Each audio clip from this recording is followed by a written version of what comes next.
Alrighty, so I'm back home. I'm not anticipating any issues this time. I'm really sorry the last live stream had some technical issues. I found out there was an issue with the Wi-Fi at the place that I was staying. I thought it would be a nice little change of scenery because sometimes it's nice just to change it up, but sometimes things don't work out the way we plan and we have to work with it. So, like I said, everything should be better this time. Let's check in and see who is here. Give everybody a minute before we do our housekeeping and check in. Hello, Erin. At least I remembered my water this time. Hello, Andy. I'm in that weird transition period where 2 weeks ago it was too hot to really go outside and enjoy yourself, and now it's cooling off, and I love it. I love the weather transition, but at the same time, it's okay. Am I safe to wear a sweater today? Am I safe to go out in a sweater and boots, or is it just going to heat up again? And usually it stays cool this time of year, but there have been a couple years that I've been living here that it tricked me, and the temperature started dropping, and then poof, there'd be a day out in the middle of nowhere where it would just spike back into the 90s. So, Rick, how are you? I'm so happy to see you back. Spencer says, mate and someone get arrested last night. That's going to be a story for today. Ralph, hello. Bill, what's up? So for anybody that's new, I just want to go over the housekeeping that I am not a mental health professional. So any advice or insights that I give are just based on my own experiences or those experiences of people that I've interacted with. I do have an associate's in psychology. I'm about to finish my bachelor's in forensic psychology. So I do have some of the book smarts too, but I am not a licensed professional. If you are having a crisis, if you're having a mental health crisis, please make sure that you're reaching out and getting the help that you deserve. With that being said, we are here to support you. We're here to hold space for you. So this is just an opportunity for us to check in where we're at, share our wins, share our struggles, and just have a conversation. So it's just a safe place to have a conversation. It can get kind of crazy in here. So if you want to make sure that I see a message, please make sure to use the super chat or super sticker function. That will highlight your message. Channel members do get freebies so that you can highlight messages and I will see them. But all the money raised from that goes toward my mental health outreach so we can help individuals in the community get into therapy or a lot of the other things that we have been doing, like holding a birthday party for a widow or helping veterans, things like that. So pretty much anything we can do to improve people's mental health and let them know that we see them and we hear them. If you do want to make a bigger donation for that cause, please make sure to use PayPal or Venmo. I will see it come up here on my email, but that way YouTube doesn't take that cut out of it. So all of it is going toward the outreach. I know, right, Aaron? Like Rick just poof shows up out of nowhere. I swear he's like Spider-Man, just every now and then swoops in and there he is. Oh gosh. Howdy, Rev J. Spud Key, T Montgomery, RX Doc. Tony, oh, kiddo, man. I'm going to assume you're not addressing me because there's only been 2 people that I've ever been able to get by with calling me kiddo, and one of them passed away, so.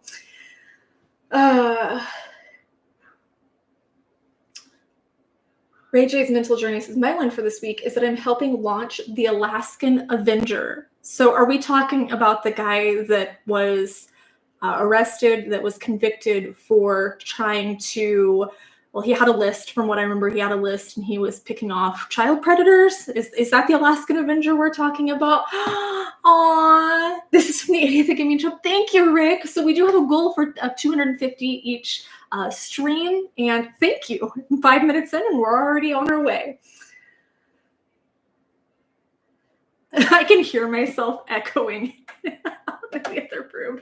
Let me make sure I don't see David, so let me make sure that I'm keeping track. Uh-oh, I don't think I have a dry erase marker in here. Oh, goodness. Oh, there we go. I was going to say, man is always unprepared, right? Now you just get to see my side boob there. All righty. Thank you, Rick. So I'll keep track here. Oh, goodness. I have so many textbooks and stuff on my desk right now. You know what? I'm just going to put it on my lap. On my desk right now. Oh, there's David. Hi, David. Because the classes I'm in are teachers that, well, 2 of the 3 classes I'm in right now are teachers that are, hey, would you like to read 160 pages this week on top of watching all the videos, taking the test, and writing the essay? Great. So there's been a lot of reading and writing and stuff, which is fine.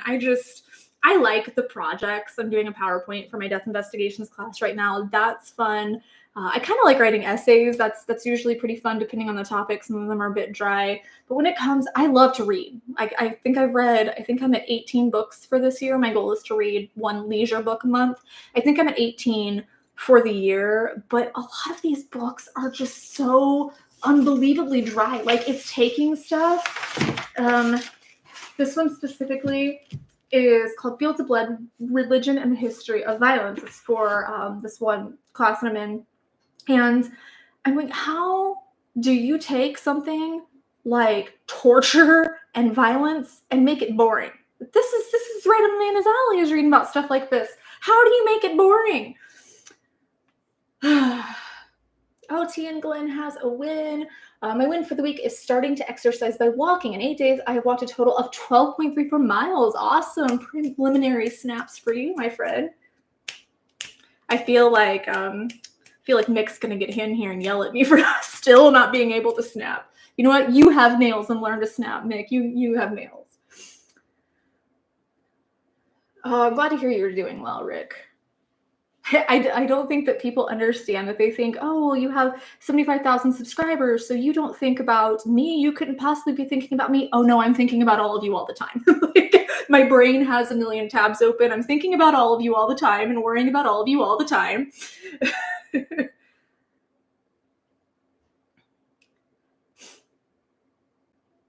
Assistants are saying, let's see. I'm curious about this story.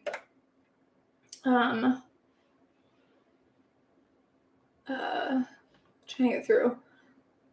I had to do what was necessary. Okay. Red J, you're going to have to tell me more about what you're doing with the Alaskan Avenger. I've always been very fascinated by that guy. Spencer says, did you see my win on YouTube? I don't read my wins beforehand, so I will get to it and read it when we get to our wins. So if that's going to explain it, I won't try to find it, and we'll just read it and talk about it then.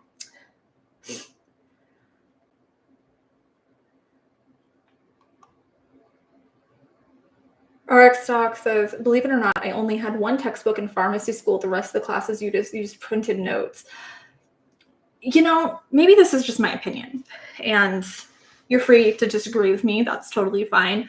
But for me, when it comes to classes, especially online classes, especially accelerated online classes, which 2 of my 3 are, I feel like, isn't it kind of the professor's duty to take the material and break it down and teach it instead of just saying, okay, read 150 pages this week, memorize it all, and take a quiz on it? I feel like whenever I've really thrived in a class, like my death investigations class, my professor's amazing. And he will use real practical examples, like real life examples and stuff for the application of the materials we're learning, which really helps me learn. So he will kind of break down what we have in the textbook and teach it in class, and then the textbook becomes kind of optional. Like if you're needing supplementary materials because you're not understanding what he's talking about in class, or some people just absorb it better when they read, then it's optional. I have aced every single test and haven't needed it because of the way he presents it. And to me, that's kind of what makes a good professor. Thank you, Ryan. Oh my gosh, we are doing great this week. I was kind of worried after last week because we weren't really able to do a whole lot. I was able to get a couple people in the community into therapy and stuff. I don't know if they're in here. One of them said that they were going to be in here for the chat. So hopefully they'll check in and let us know if they were able to get scheduled and everything. But we weren't able to do as much last week. We did fortunately have a little bit left over from the previous weeks in the fund. Like I have a special account for the outreach and stuff. So I'm really excited that I'll get to do more, because I think I'm going to just take some time to decompress and get away from screens and stuff. So it'll give me an opportunity to be more out in the community now that it's nice. Because those are kind of my favorites, when I get to go out in the community and meet someone face to face and really help them problem solve and stuff and figure out what we can do to move them in the right direction.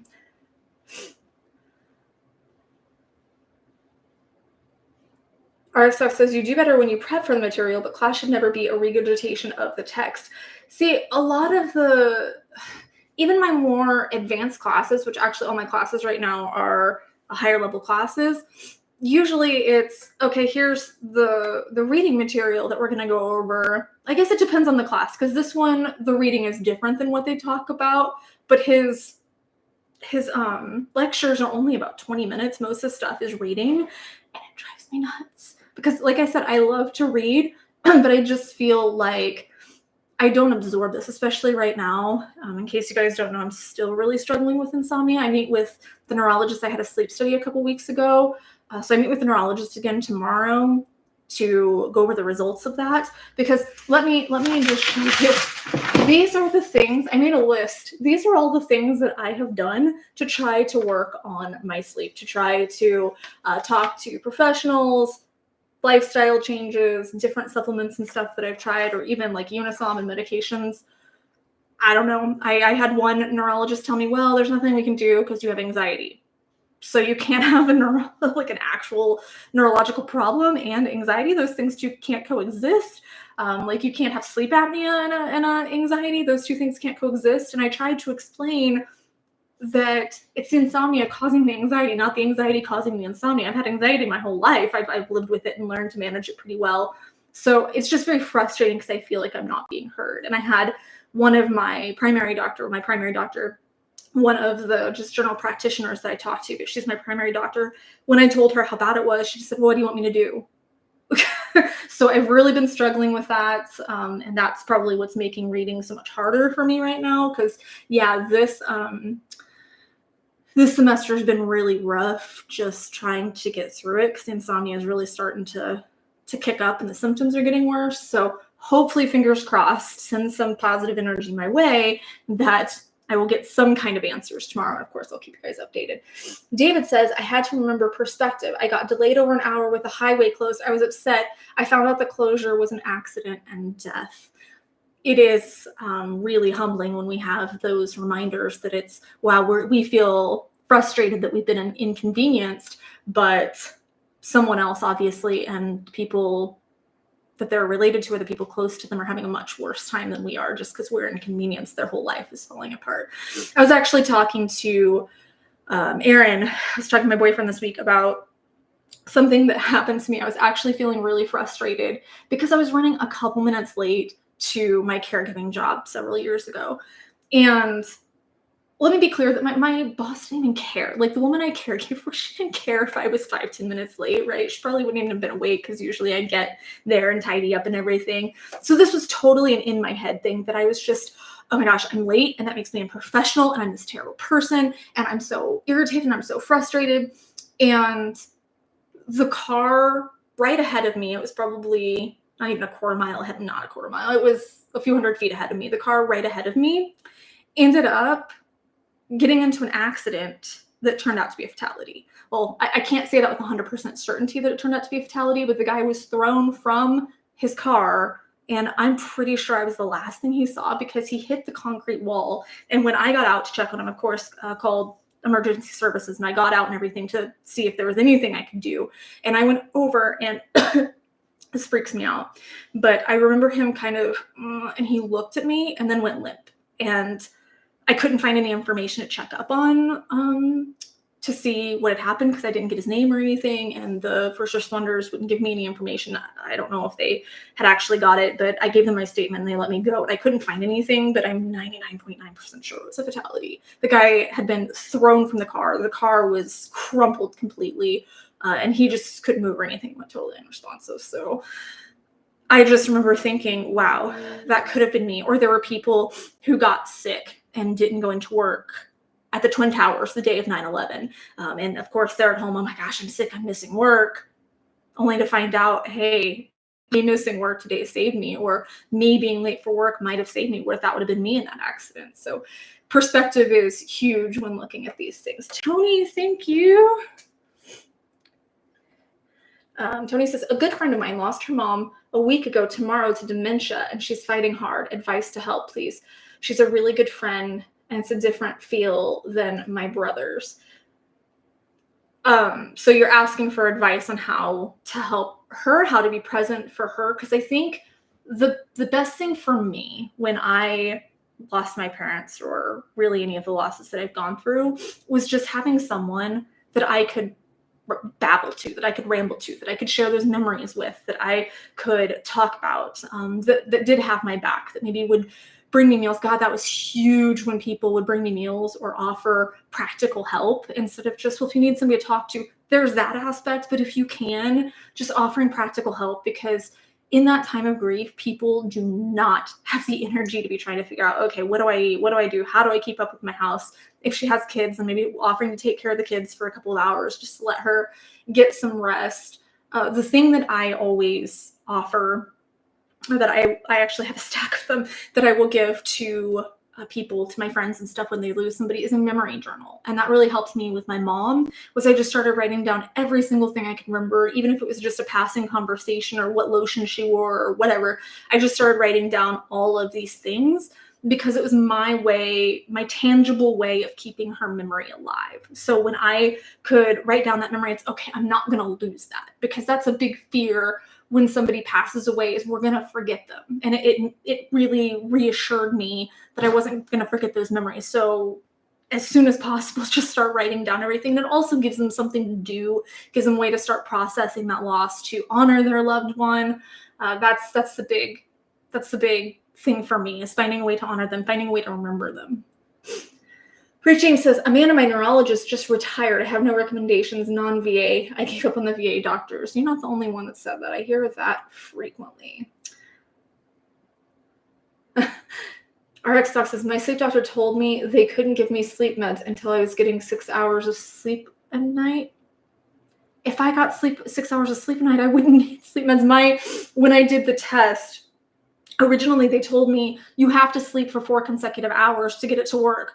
If I could sleep for 4 consecutive hours, I wouldn't be here. And then the lady told me when I was there, the nurse ended up telling me, no, you have to sleep for 2 hours and it can be broken. I said, okay. I ended up having really horrific nightmares while I was there, and apparently was talking in my sleep and woke up screaming and probably freaked out the nurse. She was really kind to me, though.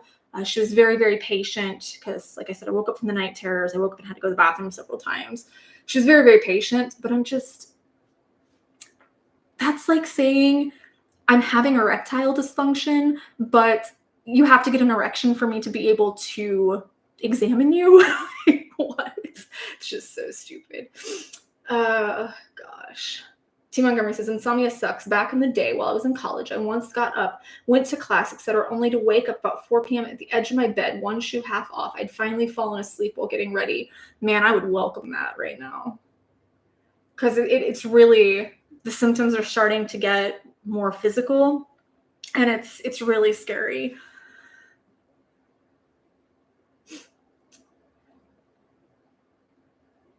David says, you don't need to say who Aaron is. We know Aaron. He's like Cher, Madonna, famous, and only needs one name mentioned, like Britney. I love it. Spudkey says, I do that frequently. Night terrors are no fun at all. I had a really, really harsh one last night, and I won't go into detail about it, but it involved a 6-point false awakening. So I had the dream and woke up, but I didn't actually wake up 6 times, and it left me so disoriented this morning. I hate false awakenings. They're the worst.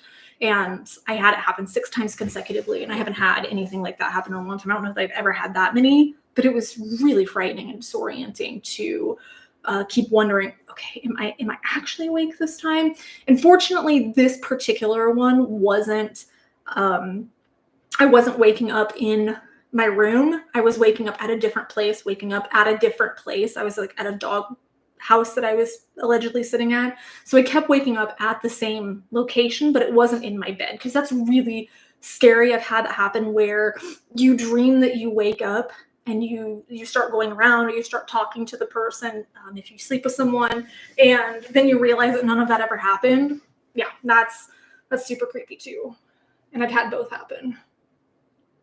Spudkey says, I can't count how many times I've woken up screaming and punching the bed. Yeah, I know I definitely still have some trauma to work through. And I believe that dreams are there to help us process, and not necessarily process trauma, but maybe just process the stimulus that we have been taking throughout the day. I do think that dreams have a purpose, and that's my opinion on what dreams are. Of course, we really don't know a lot about why we dream, but that's just my personal opinion based on the research that I've looked into and the things that I have experienced myself. David says Amanda goes from insomnia to ED. Interesting shift. I'm never boring, that's for sure.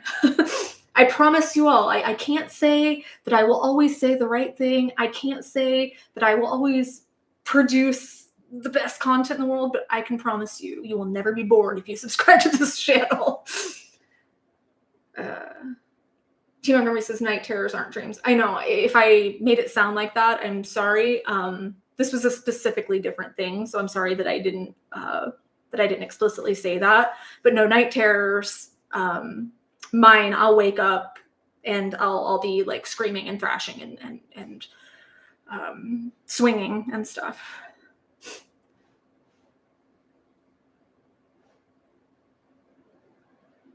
RX Doc says, I've been getting by on 2 to 3 hours a night for almost 5 years. Now once in a blue moon, I crash for 9 or 10 hours.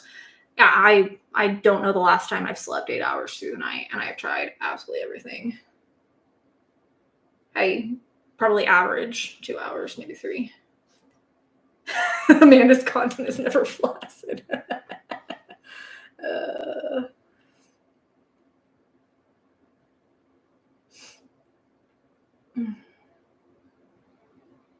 Oh, Spooky says, I like that vest shirt thing. It looks like stars, and I really enjoy stargazing. Thank you. It does, kind of. Maybe there's a constellation on there somewhere. I just realized that little windy hairs are really showing up, so I probably look, my shirt looks dirty. I promise it's not. It's just little windy hairs.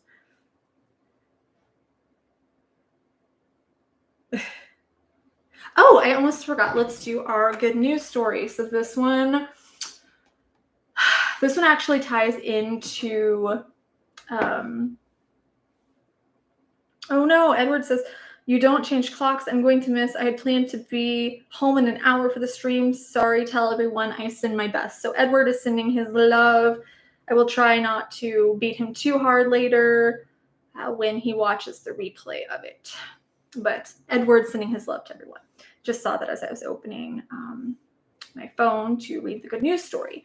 So this good news story is going to be, I feel kind of difficult, but I also feel very, very healing. So I think you guys will understand, but it does talk about grieving and how these parents had done that. So grieving parents spread kindness to honor daughter, making sure the world knows her. Josh and Carly Berg launched the Be Like Ellie Foundation to encourage others to perform acts of kindness in memory of their late 6-year-old. For Valentine's Day, 6-year-old Ellie Berg painted watercolor cards for all 23 of her classmates, and on the back of each, she handwrote an individual note. I didn't read this whole thing. I wish I would have. Oh my gosh. I posted a picture of her doing that, and I said, be like Ellie, because Ellie went out of her way to do that, and we should be more like Ellie. Her, oh, pop up. Go away. I don't want to know my horoscope. We should all be more like Ellie, her mother, 41-year-old Carly Berg, remembers. Ellie always told police officers, thank you for keeping us safe. Bryson did that when he was younger, too. It's beautiful to see. At the grocery store, Carly recalls, she said hello to strangers and complimented their shoes to make them feel happy. Unprompted, she wrote letters to her 95-year-old great-grandfather. She painted kindness rocks with her mother and grandmother. She sent a teacher she hadn't spoken to in years a happy Thanksgiving card and invited her to her upcoming dance recital. People would say to us, is she this way with everyone? Because she just made people feel like they were the most special person in the room, says her mother. Tragically, that caring, thoughtful little girl died in November 2023 when a tree collapsed in the family's Boulder, Colorado backyard. In May, her grieving parents launched the Be Like Ellie Foundation to keep her memory alive and continue spreading kindness the way their daughter always did. Ellie's life was about kindness, says Josh Berg, 43. We want everyone to know Ellie's name, and we want to have the impact we believe she would have had. This is exactly, I wanted to share this, even though it's very difficult for me. I wanted to share this because this is what I'm talking about when I say when you lose someone, the best thing you can do is find ways to honor them. And this is a beautiful way to do that. So I'm going to ask you guys a couple of questions here. Number one is, what is one thing we can do this week to be like Ellie? Because I love the story so much and I want your suggestions for how we can use this in our outreach. Secondly, how do you think that I know most everyone in here has lost somebody. How do you think that you could do something like this for your loved one? What similar thing could you do for your lost loved one? It doesn't have to be a whole charity, but something you could do to honor them. And I'm asking this because I think it'll be beautiful to have these different suggestions of how we can remember Ellie's name and spread kindness, but also how we can honor our loved ones. So maybe someone else that's in here get some ideas that might be grieving or might be going through that process. So I want to hear your suggestions here in the chat. Like I said, I didn't read this fully ahead of time, so I'm going to ponder a little bit myself as well. But I love doing things like that, and I love doing things like that with Bryston. I remember when he was young, he wanted to make cookies for the police officers one time. So we made a big plate of cookies and took them down there, and they gave him a little deputy badge. They deputized I think he had been 5 years old at the time. They deputized my 5-year-old. It was awesome. Obviously not officially, but it was very sweet. And they were very, very appreciative of it. He always, even now when we go do 9/11 memorials and stuff, because there's a piece of one of the towers here in Gilbert, and he'll go and talk to the firefighters and be very, very appreciative with them. So what can we do to remember Ellie, to be like Ellie, and what can you do to honor your loved one? Let's see what we have in here. David says, thank you, Amanda, for facing your struggles to share that story with us. Thank you for acknowledging it, David. I really do think that it can start some really healing, positive conversation here in the community. And I think it was really good for me to read it, even though it can be difficult. Stucky says, I try not to think about the fact that they are gone. I try to remember the good times of their life and celebrate having someone awesome in my life. That is what I would want. I mean, let me take that back. If something happens to me, I need you to cry over me. I want everybody to cry over me. Everybody cry and mourn and have that time. But seriously, I want a celebration of life. I want people to look back and recall those good times and leave out all the rest. See what I did there? But seriously, that song always meant a lot to me, and it really helped me through my mom's death. I actually, this was in the time before YouTube and everything was super big, and I remember I actually didn't even have phone service the night my mom passed away. I was in a hospital and my phone wasn't working right. Even though they ended up charging me $300 later, over $300 later, for phone calls that I supposedly made on my phone that I didn't even have, service from the hospital room. I had to use the hospital phone to make any calls. But I remember singing Leave Out All the Rest to myself just over and over and over for about 3 days. Finally was able to listen to it, get home, get the CD and listen to it. But I just remember singing that to myself because it really did help to, okay, none of us are perfect. We all made mistakes. Would I want people to remember my mistakes and those times where I maybe wasn't the best version of myself, or would I want people to remember the good I did and the love I tried to share? So it can be really helpful to, just focus on the good memories. I will say that when I did my memory journal, I did write down all of the memories that I could think of, just because, again, I didn't want to forget anything. So I did write down everything, but especially when things are really fresh, it can help a lot just to connect to those good memories.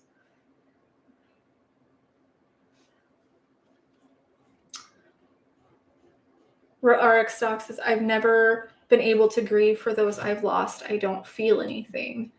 Are you saying that you've never been able to grieve because you're not able to feel the feelings in order to process them, or you just don't feel like you've been given that space to grieve? T. Montgomery says, I'm so glad I'm over my survivor's guilt. Otherwise, your questions there would have gutted me. First one, see those struggling and help uplift them. See, that's what I want to do with the outreach and stuff, is I just want to be able to be at a point whenever I see someone that might be struggling with their mental health, I can offer practical help, be that taking them out to dinner, just sitting and listening to them, getting them a gift, whatever the case is, finding something that makes them feel seen and heard and special and can help move them in the right direction.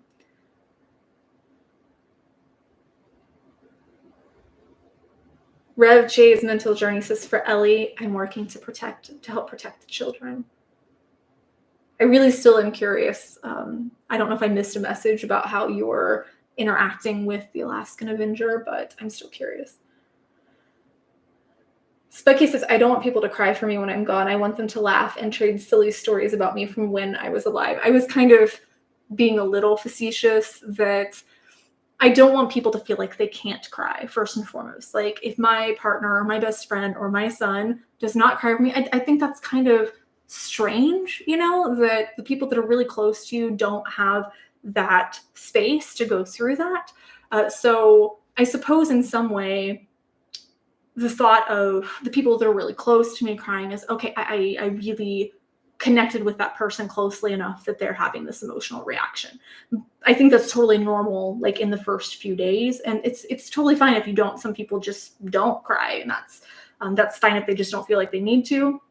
But overall, like if I had some kind of funeral or ceremony or something, whatever people decide to do when I'm gone, that's the time where I hope everybody gets together and shares the silly stories and the happy stuff. I hope that they can share that together. I hope that they can do that outside of the memorial, but I want to hold space for people while still wanting people to move in a positive direction. So I suppose I don't want them to be stuck in the crying. I'm okay with people crying over me, but I don't want people stuck in that for forever,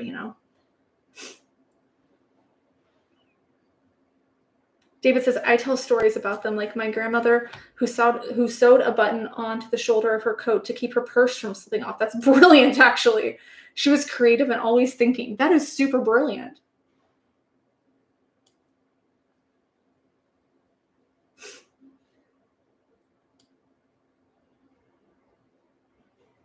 Yeah, I don't feel lost. Okay.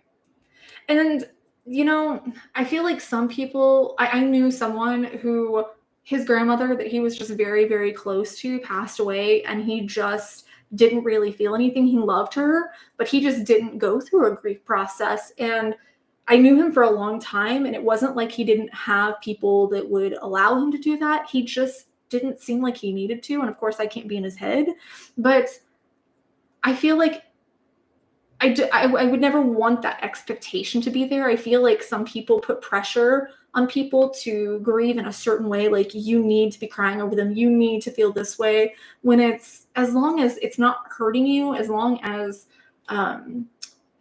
you feel like you're getting what you need to function, to process, I hate saying words, move on, but to process and to move into the next chapter of your life after that person. I think that's what's important. Hey, Danny, I'm glad you made it. Daniel Bell says, for one of my relatives, my family built a memorial bridge between the church and the cemetery that she went to. She died at age 23 back in 24. That's so beautiful, because then you can kind of imagine her crossing the bridge, or you can cross the bridge to be with her. I think that's a really awesome symbol, or it's kind of the bridge between the worlds, that bring you guys together. I keep looking over here because I'm checking my email to make sure I don't miss any pledges. Hey, Marcus.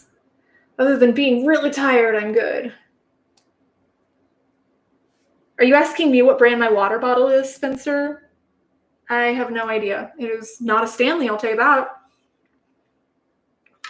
I just thought it was cute, and it checked all the boxes of not having BPA or weird chemicals and stuff, so I think it was $13. There's no point in my life where I'm ever going to buy a $50, $60, $70, $80 water bottle ever in my life.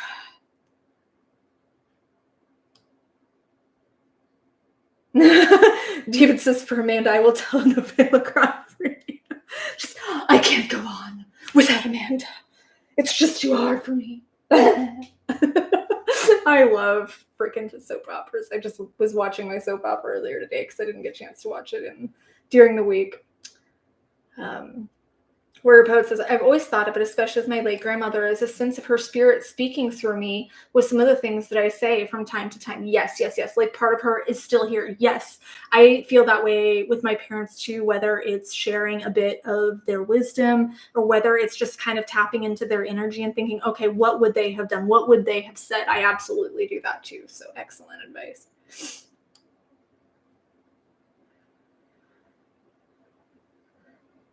Oh gosh, I'm so far behind. There's Mick. Hey, Mick. Thank you. Mick says someone should start a charity for the kids and family of my brothers that are part of the 22 a day Never Forgotten.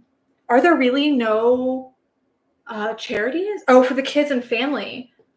Does anybody know of any charities? I'm pretty sure there are several that are specifically for family members of veterans, but off the top of my head, I don't know any. I have a list, and if you guys are curious, I will consult my list and I'll post what I know in the comments or in the description after the stream here. I don't want to go sift through it right now because I don't want to take away from the stream, but I will post those below unless anybody knows what they are here now. But if there isn't one, absolutely somebody needs to start one. Maybe that's something we can do as a community, is start something like that.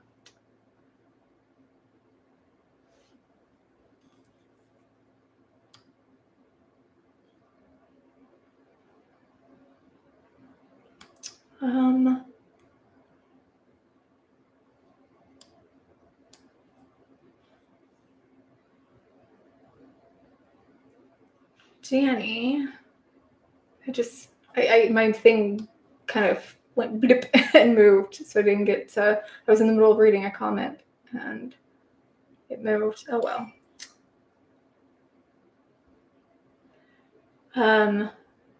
Rev J, how do you get a hold of me? My Instagram and my email are in my video descriptions, so you can get a hold of me that way.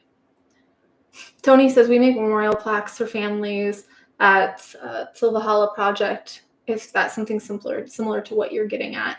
I think, if I'm understanding correctly, Mick is talking about raising money for like a charity that raises money to support the families and kids of individuals who lose their life to suicide after getting back, or the veterans, the 22 veterans a day that lose their life to suicide.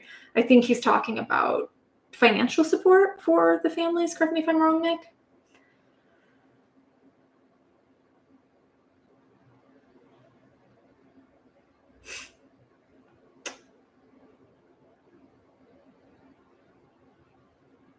I think there are a few. Oh gosh. Marcus, thank you.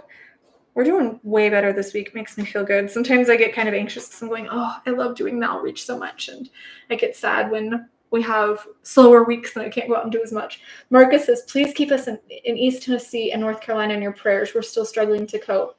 Everything at my house is good, but friends and family lost a lot. Please continue to pray. Much love. Absolutely. I will continue sending positive energy and focus. And if there's anything I can practically do, please let me know to support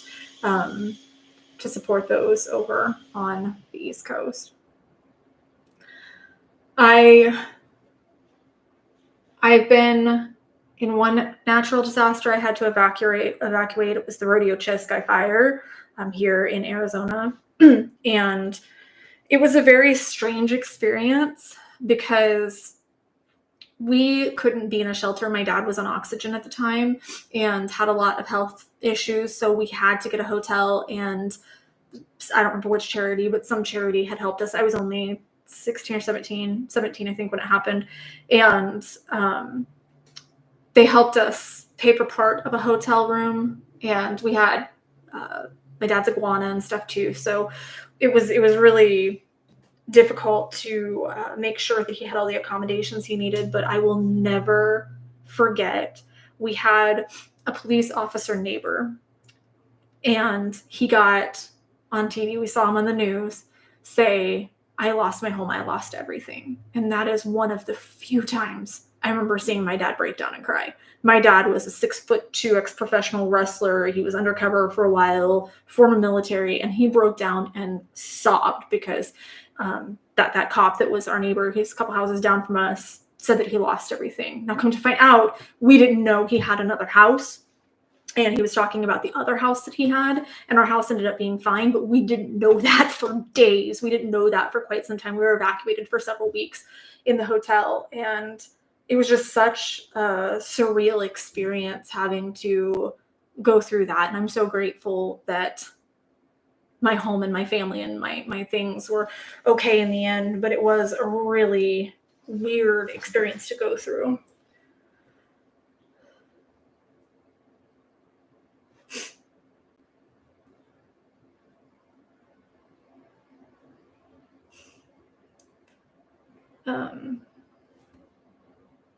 RX Talk says my mom in Morgantown, North Carolina, they got wrecked, but they're all okay. That's good. Spencer, what's in sync?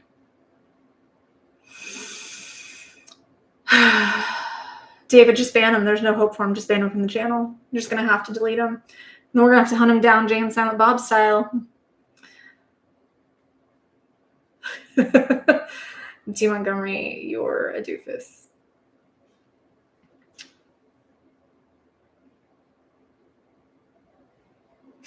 Marcus says they have lists of what is needed on North Carolina and Tennessee state sites. Okay, everything's appreciated. Gabriel realizes what's going on. Spencer, you're taking your life in your hands. You're not wrong. You are not wrong. And he says snoochie goochies. 40 minutes in Snap Cup. You're right, David. We should transition to the Snap Cup. I feel like it is getting crazy here. I know I'm missing messages. I'm trying really hard to get as many as I can. So let's see where we're at real fast. We'll do a check-in and then do our wins. So we're at 200 right now. Awesome. And we still have 20 minutes to go. So I think that's pretty good. So for those of you that are new, I will post over in the community page a couple of days before the stream to allow everyone to share their mental health wins. Everyone has a win, but then I draw them from the sacred vessel and read them here on stream so we can all celebrate together. Even though we might be struggling, we have to look for those little moments. But it comes with a song, so snap cup time, gather ye round. Friends and foes together, united and bound. Pass it to your neighbor instead of blowing up, and you'll find harmony, love, and a snap cup. Mick, that was good, right? That one was better. I'm getting better. See, I can snap. Rick says, I don't want to knock Wounded Warrior Project, but a very small amount goes toward the cause. I've heard that before. I don't want to gossip, but I have heard that complaint from veterans themselves who were involved trying to get help from Wounded Warrior. So, alrighty. So first ones first. Let's see. Where can we put that? We'll put that right there. Bye, Marcus. I'll see you soon. Thank you, Aaron. Alrighty. So we have Charles Berger says, woke up, made some coffee, listened to some music, very relaxing. Oh, having relaxing mornings is just the best. Being able to just, for me, it's decaf chai tea. I just love having that time, just going outside. It's beautiful when we can take time in the morning to start our day on the right foot. Because I feel like those first 15 minutes on waking up are really crucial to setting the tone for the day. And I will try and sit there. A lot of times lately, I've just been, I didn't sleep again. And it's a bit difficult for me to get in that mindset. But I really try to think, okay, let's focus on what we can do today. Let's focus on what I do have control over. Up here, it says how you play the cards you're dealt is all that matters. Man, I've been telling myself that like every single morning lately when I get up and I feel so just blah. So let the wonderful life advice of John Kramer inspire you in the morning. T. Montgomery says, when I don't know if this is, but on a downward swing on the healing journey and realized it's time I went back to therapy after taking a break. Absolutely a win. Realizing that you need help is a huge win. And just taking that step to going back, it can be challenging sometimes, especially if you took a break. But I feel like therapy is there to kind of turn to when you need it, when you're stuck and you can't figure things out and you can't move forward. It's perfectly okay to reach out to a professional or to a friend or to whoever you feel like you need to get past that hurdle, because we're not meant to go through things alone. We're not meant to deal with life alone. We're not meant to be alone. And that doesn't mean anything about a relationship or anything, but we're meant to work together to solve problems, whether that means professionally or not.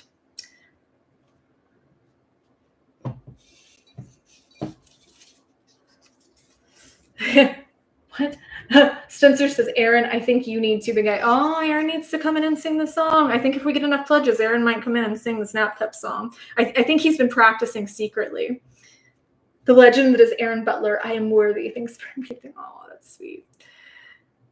Tony says, Aaron and Mental Amanda need to do a duet in 2 weeks. Never know. Ashley Carper says, I made it to one more birthday when I thought last year's would be my last. Here's to 33 and counting. Here's to 33, my love. And I'm so happy that you were able to make it to a birthday. I know what it's like to think, nope, I'm not going to be here at that point, whether because of mental health or something else. But then it makes the celebration that much more special, even if you don't do anything particular. It just makes getting to that day feel really amazing, like it's a huge accomplishment.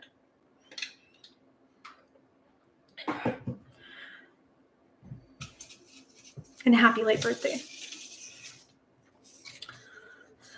Andy says, I took 2 showers today. Laugh out loud. Seriously, though, I had a mental health win this week. Well, for my mother, too. Her kidney cancer was stage 4. With chemo treatments, the cancer was downgraded to stage 2. Wow, that's amazing. She still does chemo every other week, but it's some good news. Yeah, absolutely. She's only 64 years young, the strongest woman I know. This is her second bout with cancer. 3 years ago, she had stage 2 colon cancer. She beat that. Time to beat this. Absolutely. She's going to beat it. I will be sending love to her as well and healing energy, but big snaps to you to have that win, to be able to realize that she is a fighter. She's moving in the right direction. It's downgraded, whatever you got to do to get there. So big snaps to you and your mom. I'm very happy for you for that. I did not mention it. Okay, I did not mention it. I know that I talked to David about it. So I actually got a call. I don't talk to much of my family, but I have an aunt and a cousin on my mom's side, and then an aunt and a half brother on my dad's side that I talk to. Not very often, but I ended up getting a call from my cousin, and he said that my aunt had not the aunt that I talked to, but another aunt that we're Facebook friends. We message each other every now and then, but she had a stroke and had a brain bleed and was completely non-responsive. And he said they don't think she's going to make it through the night. And she did. She is now at least interacting, last I heard, as of 2 days ago. She was at least interacting with her loved ones, recognizing them. They don't know the extent of the damage, but it can be so scary. And it made me realize, you know what? I really feel like I want to reconnect with some family during this time. Like I want to try and reach out to her and a few other people. That it's not like I had anything that kept us apart. We just never really nurtured that relationship, and it kind of inspired me to want to do that. So I wanted to share that, just because when we hear these stories, you're saying that she's 64 years young, and my mom passed at 60 and my dad at 65. So you just never really know. And I think it's important that all those questions you want to ask, all those things you want to share, all those things you want to do, you're doing that. And these things are inspiring me to work on that this next week. Thank you, David. Big snaps for my aunt. Yes, Aunt Sandy. Spiritual Machines Gaming. I get my groceries delivered to my apartment because I don't have a car. Everything I could have wanted for a dinner was out of stock. Oh, that's so frustrating. But I did get tart cherry juice, which was an inspired choice from Amanda's vlog. I call that a win. I hope that helps you out. It did help me at one point, so I can't completely dismiss it. It really can help with insomnia if you take some before bed, just a little bit before bed, because it has trace amounts of melatonin in it. I already posted this in the vlog post where you said you quit Facebook from a long time ago. I deleted Facebook and Twitter, or X, off of my phone. Yes! Yes! So happy for you. Love that for you. I already hardly use them. If I need to use them, I'll just use them on my computer. Yes, yes. Oh my gosh, yes. I want to see how I do and how long I can stay off. Twitter X is probably permanent, and I'll consider that my win for now. That is a huge win. I'm so happy for you. I'm happy that you got the tart cherry juice. Hopefully that helps. Keep me updated.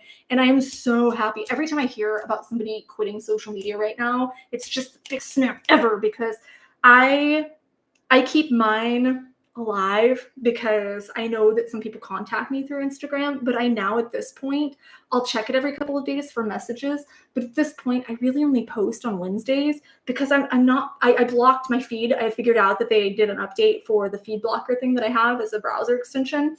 So I block my feed if I'm on my computer, and I deleted Instagram and YouTube off my phone. So if I want to post on Wednesday or whatever, I just re-download it, because it's this big hassle, and that's the point.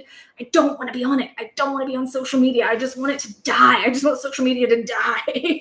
I just feel like, yes, it can be used for good, but the majority of people are not using it for good, and it's just turned out to be very toxic. So I'm always so happy to hear when people are getting off, because I know it's going to improve your mental health. And I don't have a Facebook feed either, so I go on once every couple of days. I'm wanting to minimize that. I'm wanting to get on even less, but I get on and check my messages and stuff. So yeah, I know that's going to help your mental health. So yes. Steven says, I don't recommend quitting social media. Just tone down how serious you take it. I think in the long run, still good to know what people out there are thinking. Yes and no. I think that sometimes when we are really in an addiction, which social media, I don't care what they say, social media and phones can be and frequently are an addiction. I think that it's good to take some time away, like just take a couple of weeks to break that habit. And I actually have a free workbook on how to do this. It's called Quit Doom Scrolling, over on my website, amandawebsterhealth.com. So if you need help with this, by the way, in regulating your social media or your screen time, make sure to check that out. Like I said, it's free. But I think that there's value in taking a couple of weeks to break the habit and then using yourself back in. And part of that workbook is, okay, what does a healthier relationship with it look like to me? Because for me, I don't want to delete my stuff entirely. I'd just be totally okay checking it once a week, checking my Instagram and my Facebook once, maybe twice a week. That's my goal, is not overdoing it, just not spending a lot of time and energy on it. That's my goal. But yes, I think, I do think that you can connect with your friends on there. You can find funny things that make you laugh and feel better. You can learn things. But I think, when you're saying, where's that message? You were saying, gosh, I lost it already. It's important to know what other people are thinking. I think that that's where it can start to become a little dicey, because I think that we place too much value in other people's opinions when that's really all they are. Like, I wish we would stop using the term influencer, because they're really just unregulated opinion people. And we take what they say, a lot of people take what they say very seriously. Like, oh, this person that I really look up to on TikTok said this, so it must be true. You have to look and realize that what these people are saying is what these people are doing, more appropriately, is fantasy. It's not real. Like, the way they're living their lives on TikTok is not real. The things they're saying are often not true. So being able to learn to differentiate between valuable and not valuable content. Why aren't we teaching that in school?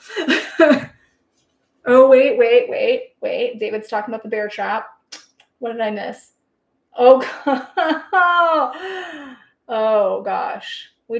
What saw trap would Amanda put social media in? Let's circle back to that. Remind me after we did snaps, because if you put my mind there, we're gonna go down a rabbit hole, my friends. We're gonna go down a deep rabbit hole. So remind me after we get done with the snaps, or I'll forget to finish them. Tiffany Turner says, this past Monday was 14 years since my best friend died by suicide. My win is I made it through that day. My heart goes out to you. I know how difficult trauma-versaries can be. It doesn't matter how many years have passed. So big snaps to you. That you were able to make it through that day. I hope you were able to connect to their energy and that you were able to feel close to them in some way.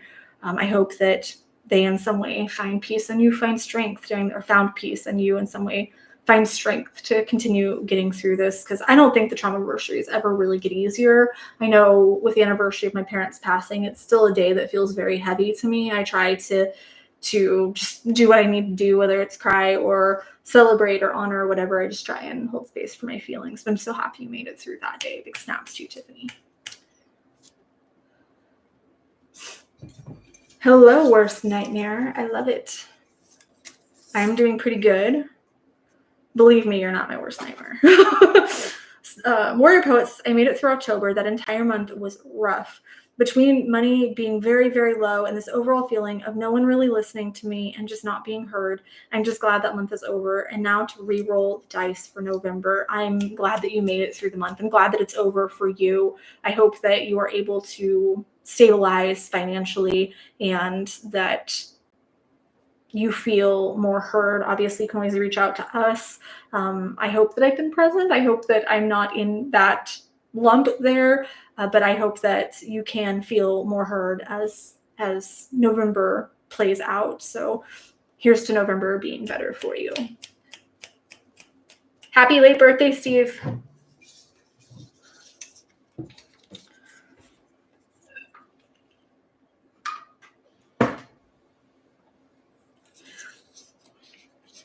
Tony Travis says this past Friday, 10/25, I talked to Aiden for the first time since January, and he initiated the call, so that did my heart some good. I have had Colin at my house the last 2 weekends, so we've enjoyed that time. The final win for me is that I start my new job on 10/21. I've been in, so you've already started the job? I just posted this a few days ago. So I think you started your new job on 10/21. I've been unemployed since 8/1/23 when I had my last attempt. Big snaps to you for being able to move back into that. Hopefully this job is fulfilling and helps you, transition back into the workforce or to this new chapter. And I'm so very happy that you were able to get that call from Aiden. I imagine that did feel really good, and spend those weekends with Colin just enjoying that time. So lots of snaps for you, Tony.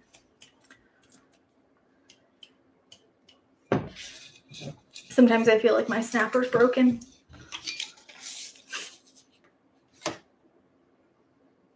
Worst nightmare says, I'm turning 33 next month. I ain't getting younger. Getting old sucks. I don't want to hear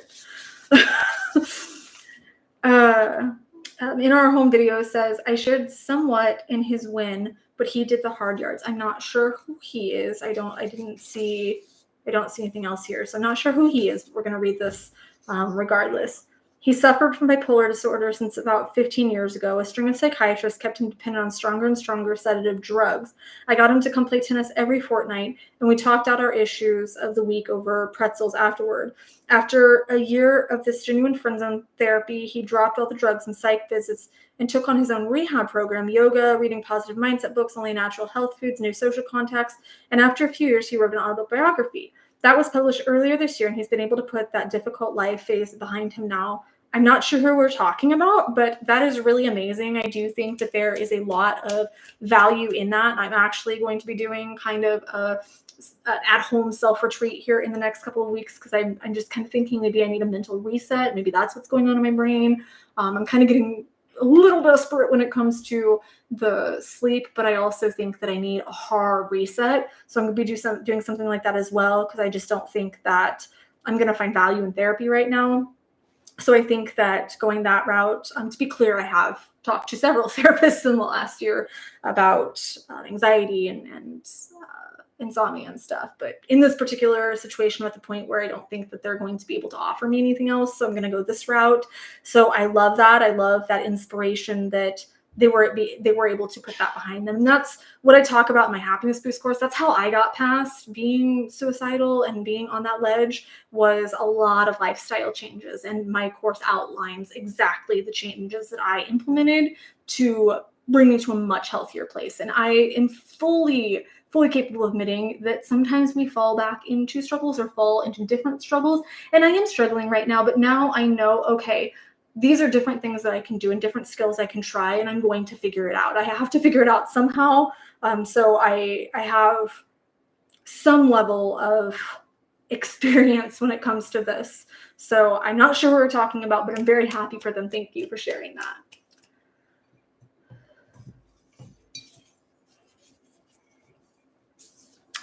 Okay, upside down. RX Doc says, I didn't intentionally take respiratory depressive medications prior to my last Spravato treatment like I had planned to. The plan was to make it look like an adverse reaction as the meds I was going to take would not be tested on for death. I'm so happy that you're still here. I hope that you are getting the help you need to be moving in the right direction, because it sounds like you're in a really hard place right now, in a really dark place, or when this happened, it sounded like you were in a really dark place. I know you're in here right now. If you do want to talk, if you do want to share some of those struggles, please know that this is the space to do so, and we will hold space for you. I haven't seen any messages from you, so I don't know if you're still in here, but we do care if your light goes out, and we want to make sure that you're getting the support that you need. So let us know how we can support you, RX Doc. But again, I'm very happy you're still here. This was Thursday. Okay. Let us know what we can do, or if you just need somebody to talk to, and we will figure that out. Or if you are needing treatment and you're not able to get that, let us know, and we will help you move in the right direction. Good night, Tony.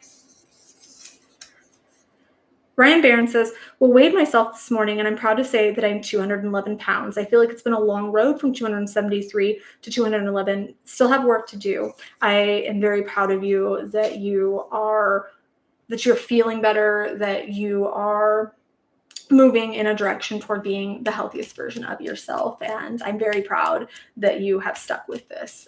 So big snaps to you for all that lost, not just weight as in physical weight, but that lost weight that comes with the energy of just holding on to things. I'm a firm believer that sometimes when we hold on to the things that don't serve us, that can start manifesting physically. And I think weight can be a manifestation of that. So I'm very happy. I think that that's a move in the direction toward being the healthiest version of yourself, Ryan. RX Doc says, I'm definitely not past it, but I'm still kicking around. We'll keep kicking, please. And like I said, let us know if there's anything we can do. Okay, so Spencer Hill says, I called 911 and helped a friend out from committing suicide, or from losing their life to suicide. I don't like the word committing. I like losing their life too, because committing kind of insinuates a crime. And I don't think that act is criminal, but that makes sense. You were saying earlier that you got a friend arrested. Just to be clear, there is a difference between being arrested and there's a difference. They still get arrested, but they're not going to be charged with a crime or anything. They're arrested in the sense that they put them in a jail or in a facility to keep them safe from themselves. So I was really confused when you had said that you got someone arrested and you felt guilty about it, because I'm going, why would that be a bad thing? Because usually I think someone got arrested, they committed a crime. But okay, so that is amazing. I'm happy that you were able to get help for your friend, and I hope that they are okay. Please let them know that they're welcome here in the community if they need someone to talk to, or if they just need community, people that might also be struggling, but some of us that might have also come out on the other side of that struggle, or might have some skills, some insights that can help. So feel free to invite your friend to the community if they're not already here. Marcus, thank you so much. So we're at 2:15. I can hear dinner. I can hear and smell dinner getting ready. We're at 2:15, 5:02. I know we don't have a whole lot longer. It looks like we have a couple wins left. So let's see what we can do. Marcus says, my win this month is kicking someone was toxic and wanting me to go back to using meth, 23 years clean. They got mad because they didn't want to use alone. It was hard to say no, but I'm so proud of myself. I am so proud of you. I know that is so hard, even for me, where I'm at in my life. I feel like I'm at a pretty good place, minus the insomnia, which does, make everything kind of difficult. But if someone offered me, just straight out said, here's a line, Amanda, of Coke, I would have a very hard time saying, no, thank you, because it is a huge temptation. Even though I'm not at a point where I'd actively seek it out, I'm not at a point where my cravings are super frequent. They're bad in the mornings a little bit sometimes, just because the exhaustion is so bad. But I'm very proud of you that you kept your streak, your 23-year streak. And of course they get mad because misery loves company, right? So they want someone that can suffer with them. They want to take someone down with them. And I'm glad that you did not do that. And hopefully that you being strong can in the long run help them, that they can see there is another side of this. They might not be ready right now, but maybe when they are ready to give it up, they know they have somewhere to go and someone that's already done it. So maybe eventually you can be that person that helps them out of the dark as well.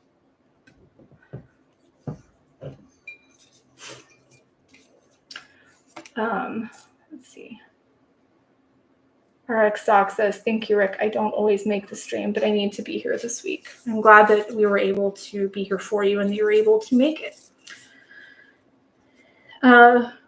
Great H. Santina says, I've made it a month and 7 days seizure free. Oh, so happy for you. That's amazing.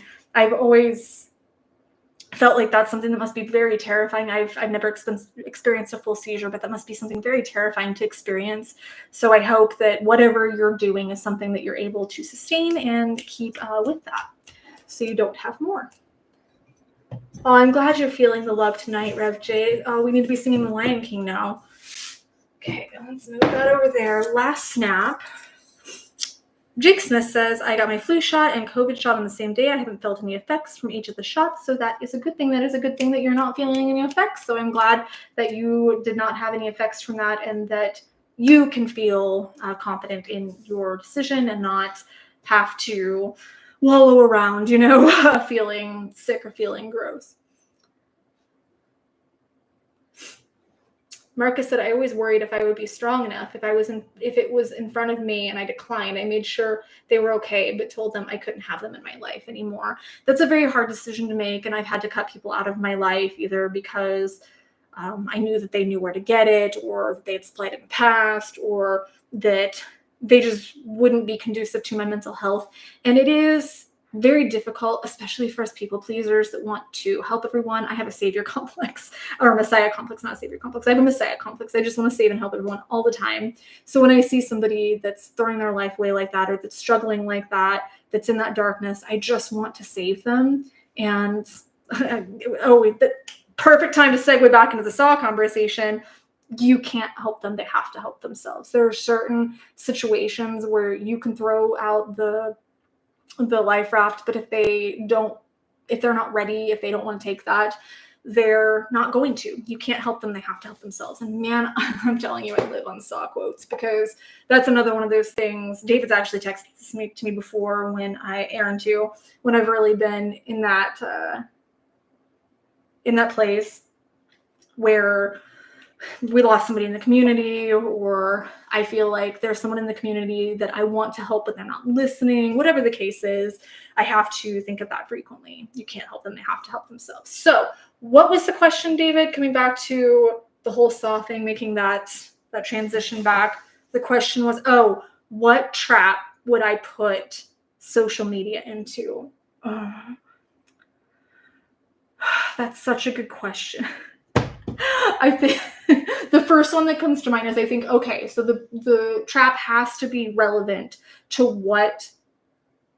to the crime committed, to the sin they're committing, or however you want to look at it. So I think the one in SAW 10, where the guy has to do brain surgery on himself and take out a piece of his brain and dissolve it in time, so that the heated mask thing doesn't close on him.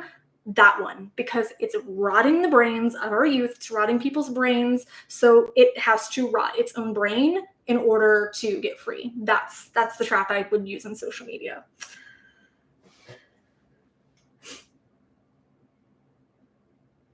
RX Stock says, leaving when I did is one of the earliest life regrets. Wish I would have just changed jobs.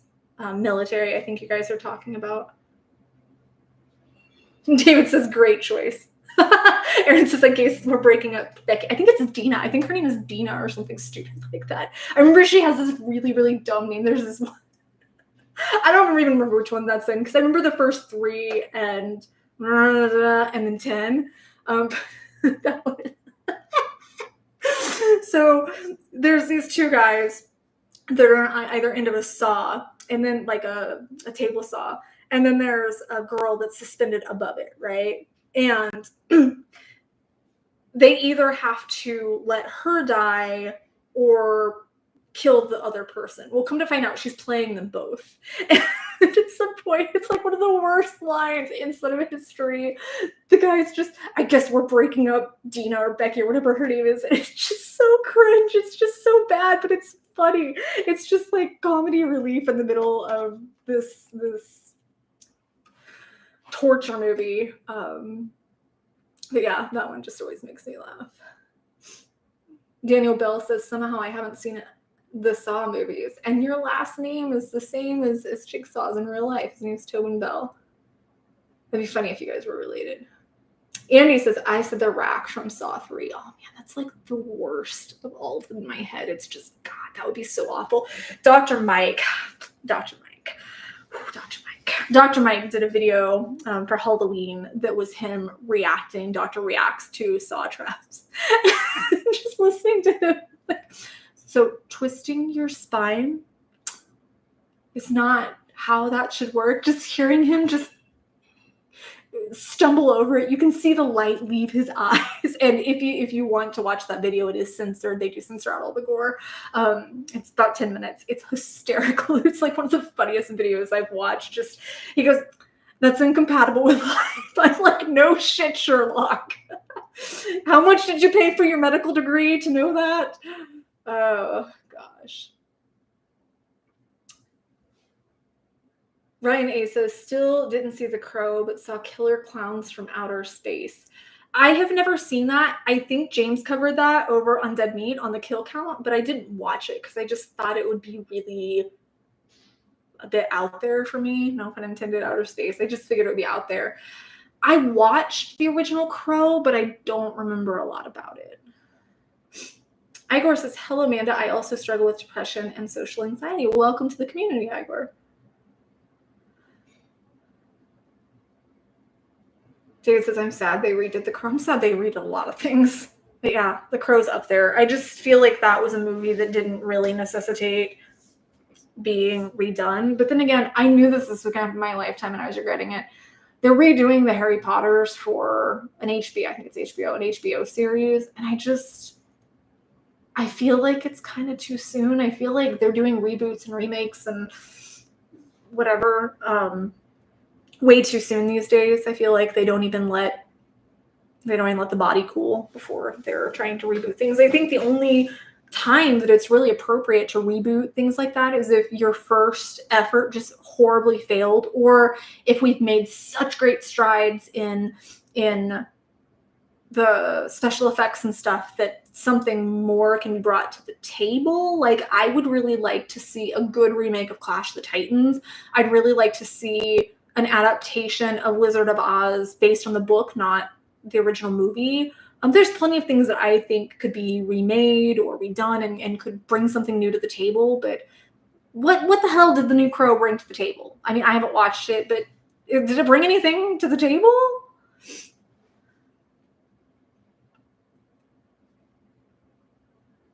Sure. Silver Clouds is here, something that can redo my ass. Yeah. Warrior Poet says, before you know it, they'll reboot the Hunger Games and ruin that too. Funny you say that. They actually just did the Ballad of Songbirds and Snakes, which was President Snow prequel backstory, which I read the book, and the book was okay. It wasn't bad. It wasn't great. It was a decent read, but the movie just made no sense. I mean, the book didn't really have a true ending either, so it was a little bit left for interpretation, which was frustrating, but the rest of the book itself was good. I feel like they could have really opened up a lot and resolved some things and really dove into Snow's backstory. I think the idea of diving into Snow's backstory was interesting. I think that the first part of it executed it pretty well, but I think it was a movie that, and I never say this, needed to be split into two, because it feels like you're watching a movie and you just walked into a whole different set.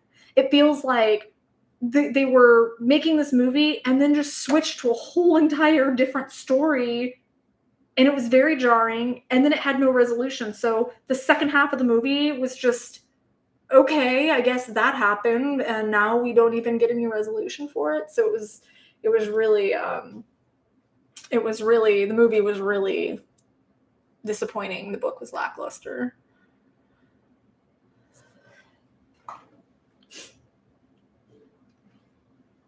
Hughes says, unless the new Crow can bring back my guy Brandon Lee, I'm not interested in what it brings to the table. That's how I feel about the Harry Potters. So over reboots, lazy writers, more like, yeah, I think that a lot of the I think that, let me take that back. The reboots can be good. The remakes are where I have a problem. So when they rebooted Scream and they made a couple of new Screams over the past 5 years, I thought those were pretty good, actually. I rather liked the new Screams. But I feel like when they start doing remakes of movies that don't need remakes, that's when I have a problem. I only have a few minutes. Let's see if we hit our goal.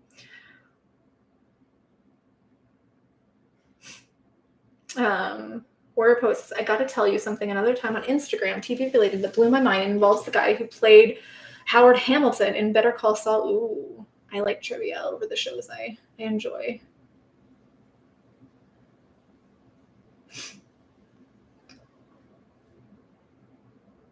Rex says, I'm still waiting for Tobey Maguire to make the Robotech movie. He got the rights for almost 10 years ago. I didn't hear about that.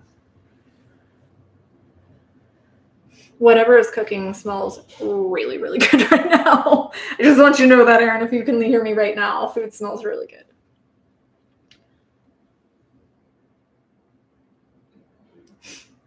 I'm trying to think. What's another movie? I'm trying to think if there's any movies that I really like a remake of.